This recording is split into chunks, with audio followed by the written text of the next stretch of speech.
Saturday Night Live gets a lot of crap. I used to be a huge Saturday Night Live fan. I'll be honest, it's not that I don't like making fun of Trump. I love making fun of presidents, and I think Trump, there's a lot of material there, although I love him very much, and I voted for him. I love him. I don't know him, but I like his administration, whatever. So they stopped being funny. But I thought this was a particularly funny segment, and I want to talk about it. So this is the most important election in American history. Democracy is on the line. Great. Our next question is for $300,000. And here to ask it is the man himself.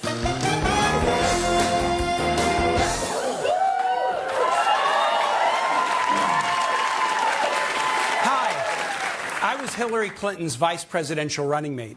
At the time, you said it was the most important election in American history, and that democracy was on the line. It's been less than 8 years. What's my name?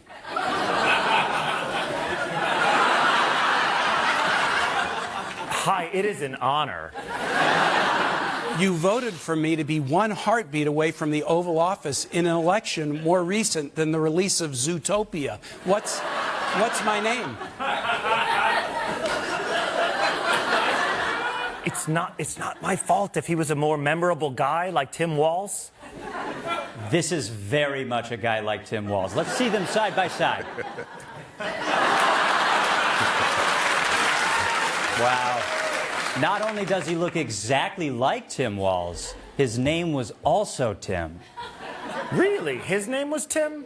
My name is still Tim. I exist. I'm a senator representing Virginia.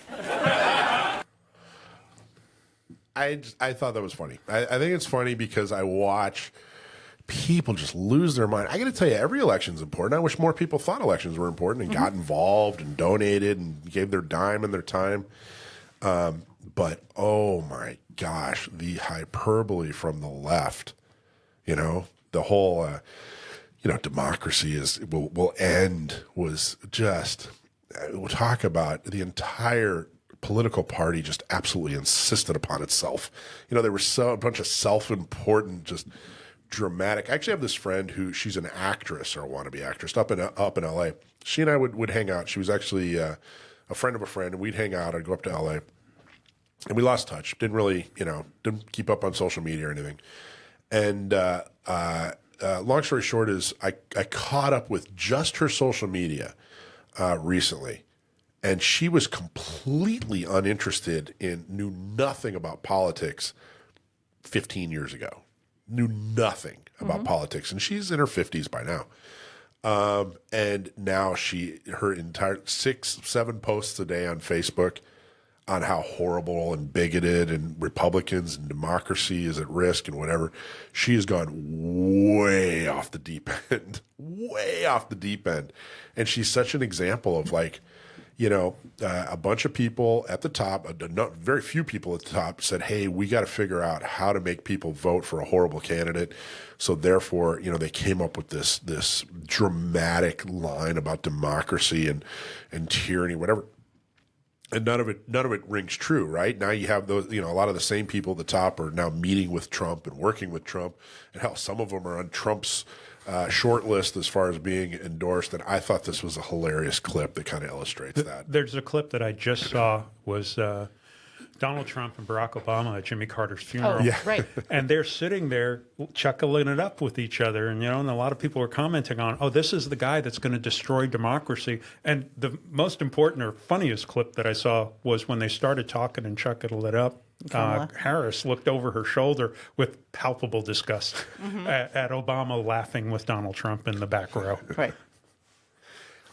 Listen, one of the things we really try to do is we try to pull the curtain back. I don't want to just say a bunch of extreme stuff and hope you click on it because you agree or whatever. We want to pull the curtain back and show you, hey, you know what? Some of the stuff that they're saying isn't true. You're being manipulated, and we don't want to do that in the other side of that is kind of the conspiracy theory manipulation. We're not doing that either. We just want to pull the curtain back and show you, hey, you know what? It's just a little worm of a guy pulling some levers and smoke and mirrors or whatever. Like, it's not real. It's not real. And I thought that this was an interesting choice by Saturday Night Live. Well, it's not a conspiracy theory. You are being manipulated. Sure. Everything that's online, everything that comes out of the legacy media and the non-legacy media is done to influence you in some fashion. And they'll use truths, half-truths, and false truths in order to influence you to their position. The main guy in that skit was a guy named John Mulvaney. Have you heard of him? Yes. He's a comedian. That humor felt very much like him. So I think, him bringing that he was kind of an outsider. He used to be on Saturday Night Live, and now he's kind of an outsider coming back. And him writing that, basically critiquing or criticizing SNL for what they did, I thought was really interesting. So, Sam, what do you think? You got anything on this one? Oh, can't hear you, bud. Sorry about that. My bad. No, I think you guys really hit the nail on the head. Happy to see Virginia being represented, I guess, in popular culture. I don't know. I mean, yeah, Tim Kaine's one of ours. You're 25, right? What's that? You're 25 years old?